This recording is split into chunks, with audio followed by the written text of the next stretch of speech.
Heureuse de vous informer ce lundi 20 novembre 2017 sur nos antennes. Au sommaire de ce journal, l'UDPS dans les préparatifs de son congrès extraordinaire. Ces travaux devront aboutir au choix du successeur de Tian Tshisekedi, car face aux enjeux électoraux à venir, le parti doit se trouver un président afin de remobiliser les troupes pour remporter les élections. Et puis promouvoir les valeurs morales au sein de la société congolaise, mais aussi éveiller la conscience des Congolais sur ses droits et ses devoirs. C'est l'engagement de la fondation Mwimba Risasi Amba. Cette nouvelle fondation qui a été présentée officiellement le week-end a pensé réunir les intelligences pour traiter les maux qui rongent la société congolaise. Surprise et confusion au Zimbabwe, Robert Mugabe s'accroche plus que jamais au pouvoir. Lors d'une adresse à la télévision nationale zimbabwéenne, il promet de présider le prochain congrès de son parti ZANU-PF, qui d'ailleurs l'a exclu.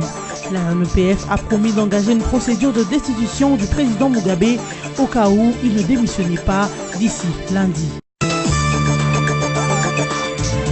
Sauf changement de dernière minute, ce lundi 20 décembre que devrait se tenir la deuxième réunion de la commission technique préparatoire du congrès extraordinaire de l'Union pour la démocratie et le progrès social, l'UDPS.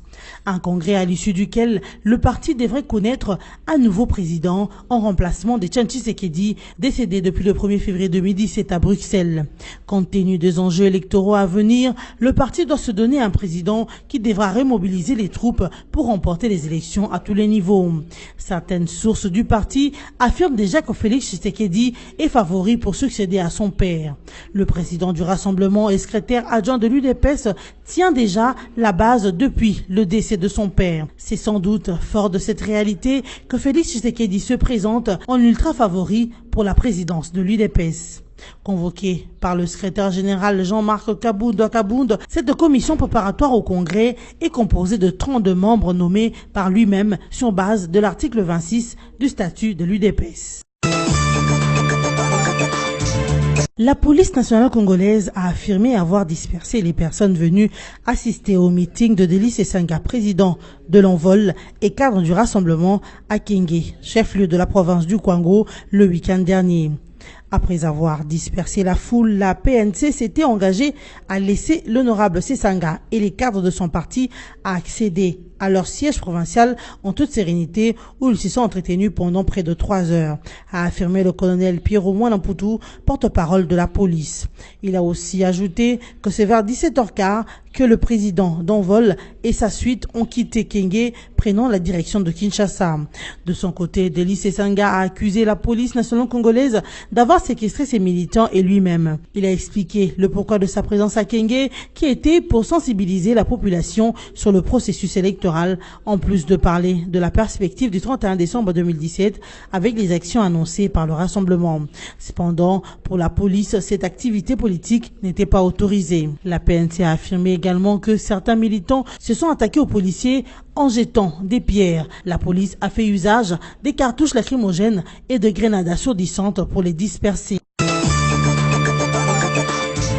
Une nouvelle fondation a vu le jour en République démocratique du Congo. Il s'agit de la fondation Mwimba Risasi Amba, en sigle FMRA, qui a organisé sa sortie officielle le samedi 18 novembre 2017 à Kinshasa, dans la salle de spectacle de la paroisse Notre-Dame des Fatima. Cette association sans but lucratif est née à l'initiative de Mélanie Mwimba Risasi Amba, qui a pensé réunir des intelligences de tous les horizons pour traiter les maux qui sont cause des dysfonctionnements au sein de la société congolaise. Mélanie Mwimba, présidente de la FMRA, a donné les motivations et les aspirations de sa fondation. La promotion des valeurs, aider la population à intégrer la culture de respect des règles établies et le conformisme au devoir. Quand vous avez un devoir, vous devez l'accomplir jusqu'au bout. Alors, c'est dans ce cadre que j'ai créé cette fondation, étant donné que au niveau de la population,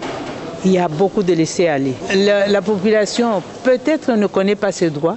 Je me dis, on va, par la fondation, l'aider à comprendre ce qu'on lui demande comme devoir et aussi à comprendre quels sont ses droits. Nous allons aller vers la population, vers les écoles, les associations, les écoles, les fonctionnaires, partout par des conférences, des ateliers pour essayer de faire comprendre aux gens qu'un pays, une nation ne peut pas marcher sans le respect des règles établies. Du reste, la fondation Mwimba Risasi Amba se propose de prôner les valeurs telles que l'éthique, l'intégrité, le patriotisme, la solidarité ainsi que l'équité. Très consciente de toutes les antivaleurs qui caractérisent la RDC, la FMRA s'engage à promouvoir les valeurs morales au sein de la société congolaise et à éveiller la conscience du citoyen congolais sur non seulement ce droit, mais aussi et surtout ses devoirs.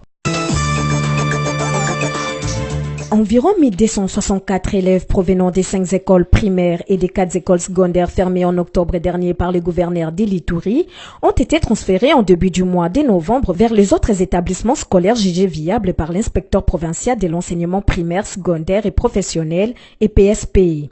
D'après les communiqués de l'inspecteur provincial de l'EPSP Ituri, les écoles fermées par le gouverneur ne répondaient pas aux critères de viabilité requises dans l'enseignement. Lors de la fermeture de ces écoles privées, la sous-division urbaine de l'EPSP à Bunia dans la province de l'Ituri avait expliqué que l'établissement manquait des infrastructures scolaires conformes aux normes et n'était plus autorisé à inscrire les élèves pour l'année scolaire 2017-2018. Le vice-président de l'Association nationale des parents des élèves au Congo, ANAPECO de l'Ituri, David Poutou, se félicite de cette mesure et plaide pour des mesures de suivi de cette décision des autorités provinciales. Le ministre du Commerce extérieur, Jean-Lucien Boussa, a clarifié son arrêté signé le 25 août dernier, interdisant l'importation par la RDC des 4 produits en provenance des pays limitrophes. Ces produits sont les ciments gris, les barres de fer, la bière et les boissons gazeuses. C'est lors de son séjour zambien que le ministre congolais a clarifié ces documents à ses homologues zambiens qui avaient en réaction à ces arrêts interdisant les transits par la Zambie de tous les produits destinés à la RDC. Jean-Lucien Boussa pense que les autorités zambiennes n'avaient pas bien interprété son arrêté qui visait à encourager les industries locales en contribuant au budget de l'État par le paiement de l'impôt.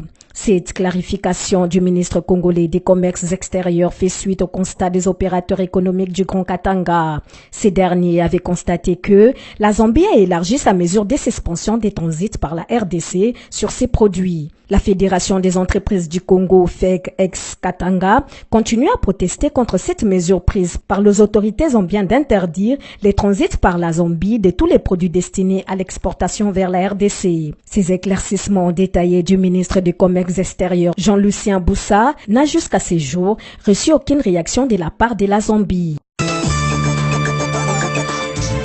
Vente aux enchères comme esclave de migrants en Libye, Moussa Faki veut une action en justice. Le président de la Commission de l'Union africaine se propose de dépêcher rapidement un émissaire en Libye pour des consultations avec les gouvernements libyens et d'autres acteurs concernés afin de s'accorder sur les mesures pratiques en appui aux efforts visant à améliorer le sort des migrants africains en Libye. Cette initiative fait suite aux informations faisant état de la vente aux enchères comme esclaves des migrants africains sur les territoires libyens. En réaction à ces informations, Moussa Faki a demandé l'arrêt immédiat de ces pratiques et de tout autre acte apparenté au trafic humain. De son côté, réagissant sur cette situation inhumaine en Libye, Christophe Lutundula, membre du G7, a condamné et a salué la réaction de Claudie Siard, journaliste de l'émission Couleur Tropicale sur RFI. Claudie Siard qui a condamné avec la dernière énergie ces actes, qui a même eu du mal à qualifier. Nos jeunes qui, parce qu'ils ne pouvaient plus supporter le manque de vision d'avenir dans leur propre pays, ont décidé de partir, de braver le désert, de braver la mer, de braver la violence des groupes armés, de se retrouver humiliés en Europe en arrivant, que ce soit à Lampedusa ou ailleurs. Là, aujourd'hui, avec les accords passés entre la Libye et l'Union européenne, la France et d'autres pays, avec les États africains qui ferment les yeux, qui ne font rien, mais alors rien, pour aider cette jeunesse. Dire que nos jeunes ne peuvent plus partir. Ils font un sommet extraordinaire, il faut réfléchir. Aujourd'hui, on est en train de vendre, là, des Africains, des jeunes, nos jeunes. On les enferme dans des cages, puis on les vend au plus offrant. Et ça ne vous fait rien. Moi, le descendant d'esclaves, j'ai la haine. Je me demande que faut-il faire. Après cela, il faut que l'on nous dise qu'il faut aimer ce monde, il faut respecter les institutions telles qu'elles soient. Alors que moi, je vais rester là, à ne rien dire, à ne rien faire, alors que, là encore, ce soir, un reportage de France Info nous montre ces jeunes que l'on vend.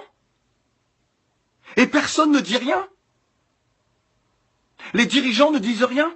Les intellectuels ne disent rien. Les journalistes ne disent rien du continent. Personne ne se révolte. Les footballeurs qui ont les moyens ne disent rien.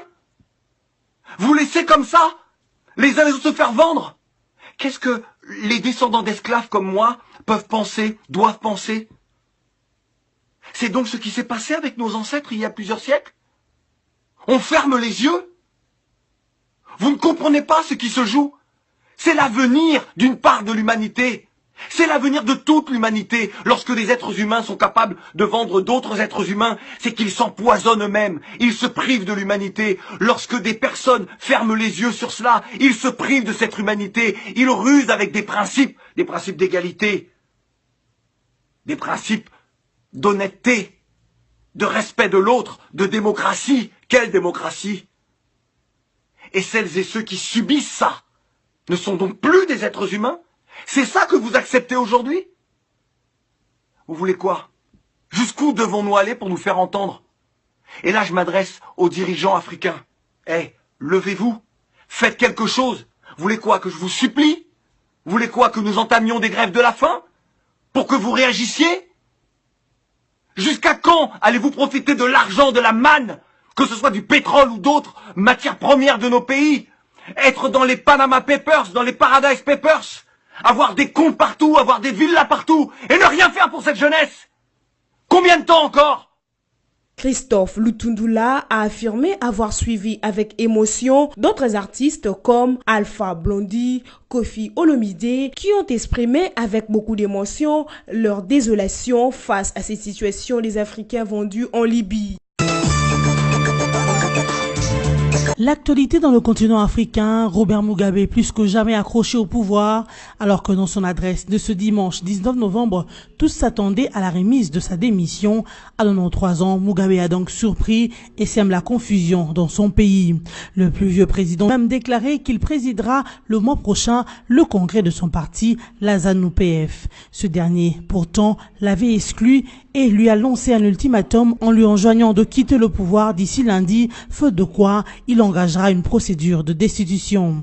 Les décisions de la ZANU-PF ont été saluées par une population avide de changement dans un pays ruiné où le taux de chômage avoisine le 90%. Sachez aussi que depuis son coup de force, l'armée tente de négocier à l'amiable le départ du président Mugabe afin de préserver son statut de héros de la guerre d'indépendance. Et au Kenya, la Cour suprême a validé l'élection présidentielle d'octobre et la réélection de Uhuru Kenyatta. Les deux recours demandant la validation de la présidentielle d'octobre ont été donc rejetés. L'actualité dans le continent africain, Robert Mugabe plus que jamais accroché au pouvoir, alors que dans son adresse de ce dimanche 19 novembre, tous s'attendaient à la remise de sa démission. À 93 ans, Mugabe a donc surpris et sème la confusion dans son pays. Le plus vieux président a même déclaré qu'il présidera le mois prochain le congrès de son parti, la ZANU-PF. Ce dernier, pourtant, l'avait exclu et lui a lancé un ultimatum en lui enjoignant de quitter le pouvoir d'ici lundi, faute de quoi il engagera une procédure de destitution. Les décisions de la ZANU-PF ont été saluées par une population avide de changement dans un pays ruiné où le taux de chômage avoisine le 90%. Sachez aussi que depuis son coup de force, l'armée tente de négocier à l'amiable le départ du président Mugabe afin de préserver son statut de héros de la guerre d'indépendance. Et au Kenya, la Cour suprême a validé l'élection présidentielle d'octobre et la réélection de Uhuru Kenyatta. Les deux recours demandant la validation de la présidentielle d'octobre ont été donc rejetés. Mesdames, Messieurs, voici le rappel de titre. L'UDPS, dans les préparatifs de son congrès extraordinaire, ces travaux devront aboutir au choix du successeur de Etienne Tshisekedi, car face aux enjeux électoraux à venir, le parti doit se trouver un président afin de remobiliser les troupes pour remporter les élections. Et puis promouvoir les valeurs morales au sein de la société congolaise, mais aussi éveiller la conscience des Congolais sur ses droits et ce devoir. C'est l'engagement de la fondation Mwimba Risasi Amba.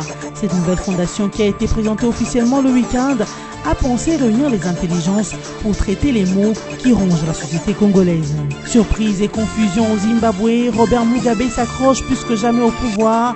Lors d'une adresse à la télévision nationale zimbabwéenne, il promet de présider le prochain congrès de son parti ZANU-PF, qui d'ailleurs l'a exclu. La ZANU-PF a promis d'engager une procédure de destitution du président Mugabe au cas où il ne démissionnait pas d'ici lundi. Ainsi se termine ce journal. Merci de l'avoir suivi.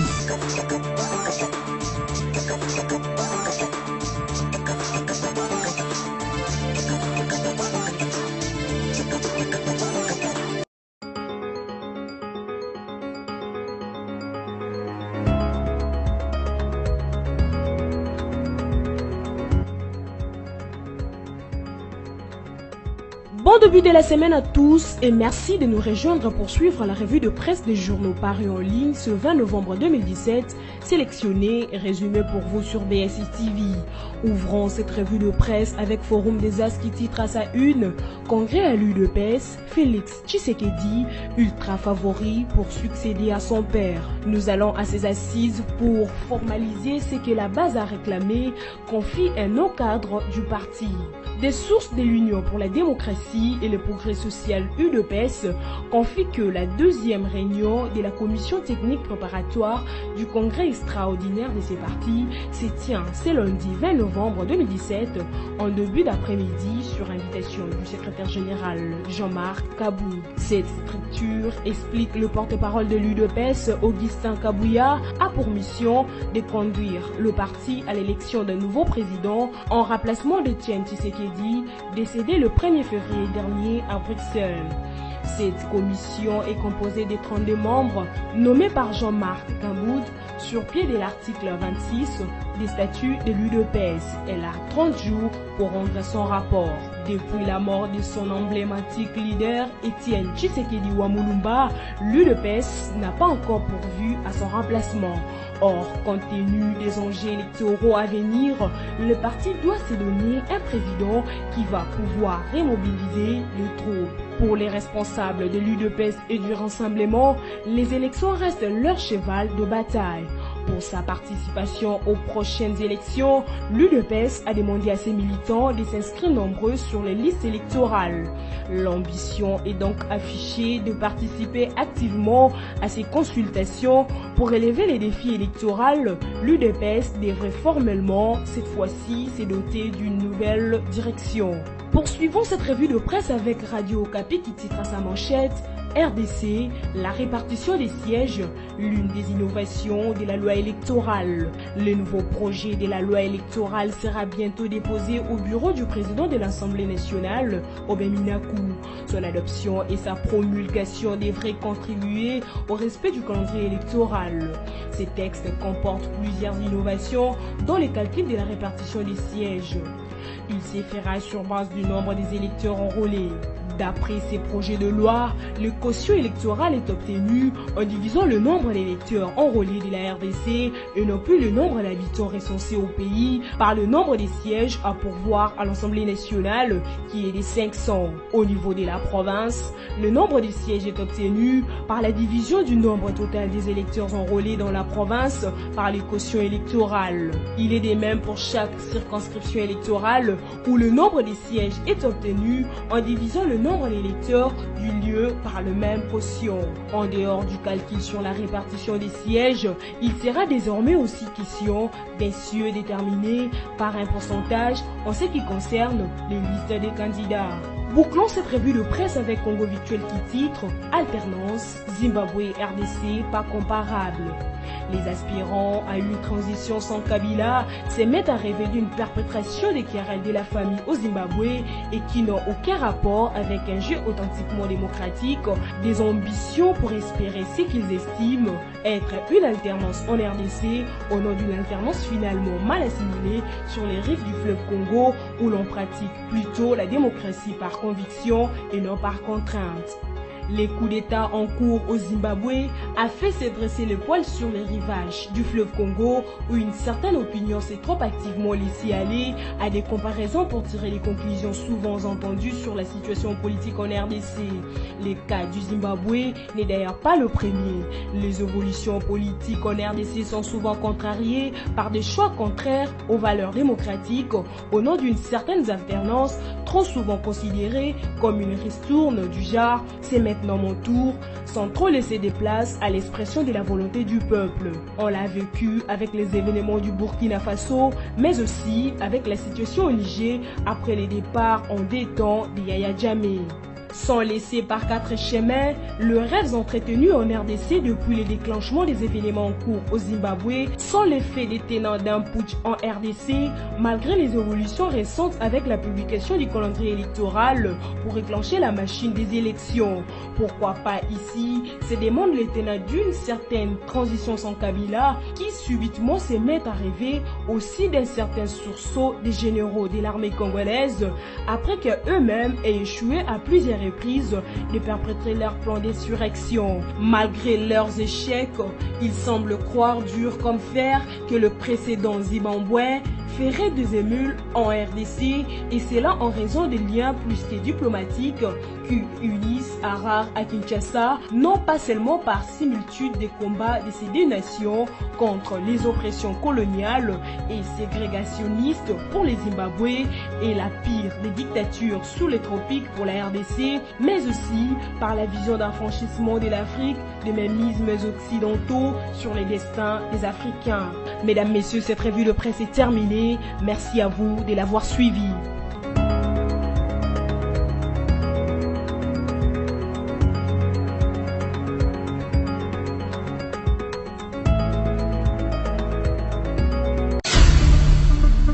Congo Panorama, votre magazine d'actualité est à nouveau dans vos bacs avec son édition de la rentrée et ses rubriques diversifiées. Coopération et diplomatie, 8 nouveaux ambassadeurs accrédités en RDC, l'Union africaine au front contre l'Union européenne. Séjour du chef de l'État aux Nations Unies, Joseph Kabila, très sollicité, étrange, le processus électoral est fixe et irréversible. En politique, Congo Panorama vous propose une gamme de sujets variés, notamment le dossier CENI et élections avec les tournées des Corneilles Nangaa dans le Congo profond et les évaluations du processus électoral. La politique, c'est aussi la conférence des Kananga où Kabila a scellé la réconciliation au Grand Kassai ou encore le procès en cours au Kassai. La une du Congo Panorama est consacrée à l'armée.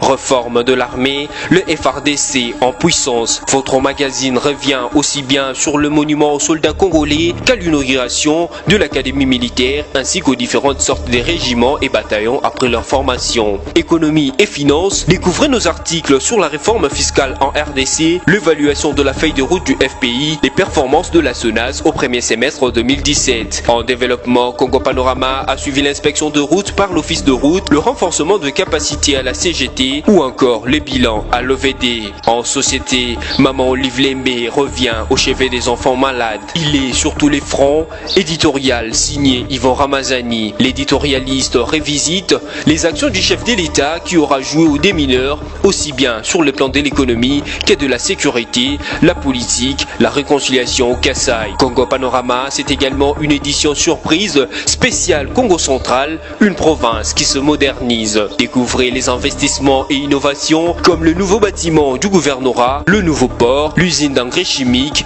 la cimenterie, mais aussi les travaux de voirie. Découvrez également l'interview bilan du gouverneur Jacques Mbadou et cet éditorial qui lui est dédié par par Yvon Ramazani. Il a osé, ceci pour avoir, en période de marasme multisectoriel, engagé sa province sur la voie du développement à la lumière de la vision de modernité du chef de l'État. Congo Panorama, s'investir pour un Congo émergent. Congo Panorama, toute l'actualité à votre portée.